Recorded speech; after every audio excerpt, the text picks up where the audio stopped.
Hoy, Sian! Matulog ka na! Gabing-gabi na!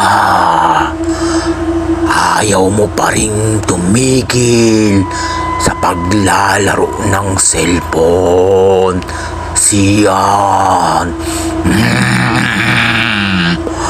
Bakit ayaw mong sumunod sa magulang mo? Alam mo ba, nasasabog ang utak mo. Masisirang ka ng ulo sa iyong pagpupuyat. Magang-maga na rin ang mga mata mo. Matatanggal na yung mata mo.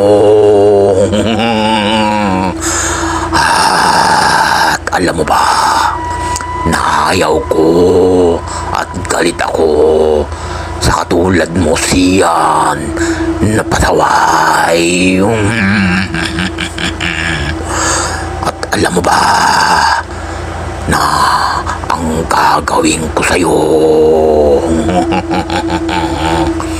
Pupuntahan kita at tutukutin ko ang mga mata mo, Sian.